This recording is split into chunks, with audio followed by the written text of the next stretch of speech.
샬롬, 안녕하세요. 하나님의 마음을 전하는 소리입니다. 오늘 이 시간에는 누구든지 주의 이름을 부르는 자는 구원을 얻으리라 는 말씀의 의미에 관해서 함께 나누고자 합니다. 먼저 말씀을 보겠습니다. 사도행전 2장 14절로 21절 말씀. 베드로가 11사도와 같이 서서 소리를 높여 가로되 유대인들과 예루살렘에 사는 모든 사람들아, 이 일을 너희로 알게 할 것이니 내 말에 귀를 기울이라. 때가 제3시니 너희 생각과 같이 이 사람들이 취한 것이 아니라 이는 곧 선지자 요엘로 말씀하신 것이니 일러스되 하나님이 가라사대 말세에 내가 내 영으로 모든 육체에게 부어주리니 너희의 자녀들은 예언할 것이요 너희의 젊은이들은 환상을 보고 너희의 늙은이들은 꿈을 꾸리라. 그때에 내가 내 영으로 내 남종과 여종들에게 부어주리니 저희가 예언할 것이요 또 내가 위로 하늘에서는 기사와 아래로 땅에서는 징조를 베풀리니 곧 피와 불과 연기로다. 주의 크고 영화로운 날이 이르기 전에 해가 변하여 어두워지고 달이 변하여 피가 되리라. 누구든지 주의 이름을 부르는 자는 구원을 얻으리라 하였느니라. 아멘.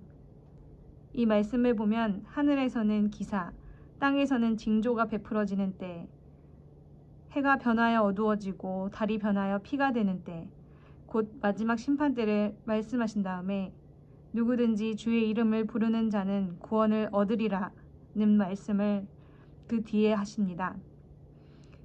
하늘이 무너지는 것과 같은 상황, 내 힘으로는 나를 구원할 수가 없고 나는 아무것도 할 수 없는 그런 절망의 상황에서 믿음으로 곧 하나님의 말씀에 순종해서 주의 이름을 부르는 것, 또 다른 말로 불뱀에 물려서 죽음의 사형 선고를 받은 자가 놋뱀을 바라보면 산다는 말을 듣고 그것을 믿어 순종해서 나무 위에 달린 놋뱀을 바라보는 것, 이 놋뱀을 바라보는 믿음의 행위가 바로 주의 이름을 부르는 것입니다.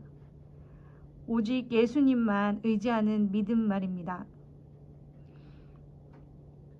바울 사도가 사형 선고를 받은 줄 알았다고 하는 것과 같은 의미입니다. 고난을 받아서 사망에 이른 상황에서 주의 이름을 부르면 주님께서 구원하십니다. 이것은 우리 삶의 환경에서의 구원도 말씀하시지만 궁극적으로는 영혼의 사망에서의 구원을 말씀하시는 것입니다. 영혼의 사망을 발견한 자가 그 사망의 구덩이에서 부르짖을 때에 주님께서 그를 불쌍히 여기셔서 구원하신다는 말씀입니다. 이 세상은 풀의 꽃과 같이 시들어 없어진다는 것, 그리고 내가 그런 존재라는 것을 진짜 깨달을 때, 그리고 그 심판이 주님으로부터 이루어진다는 것을 알 때, 그때서야 비로소 주님의 이름을 부를 수 있습니다. 부르짖게 됩니다. 탕자인 둘째 아들이 쥐엄나무 열매를 먹을 수 없어서 줄여 죽게 된 것을 알았을 때 아버지 앞에 돌아가기를 원하게 되고 그 길밖에 없다는 것을 알게 됩니다. 주님은 이 상황을 우리 각자의 삶 속에 주십니다. 우리에게 꼭 필요한 모양으로 주십니다. 이 세상과 나에 대한 소망을 놓게끔 하는 그런 일들을 우리에게 주십니다. 내가 나 자신을 의지하는 모습을, 그 마음을 발견되게 하십니다.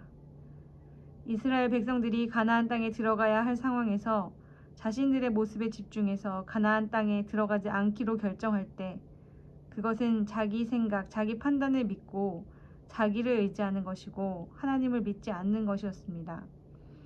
반면 이스라엘 백성 중에서 광야에서 자란 자손들이 40년 후에 같은 자리에 섰을 때 그들은 같은 상황에서 오직 하나님 말씀에 따라 자기들의 모습과 상관없이 가나안 땅에 들어가기로 결정합니다. 이것이 곧 절망스러운 상황 가운데, 그 가운데에서 주의 이름을 부르는 것입니다. 오직 주님만 의지하고 의뢰하는 그 고백입니다. 바로 그때 그 고백을 하는 사람은 누구든지 구원을 받을 것입니다.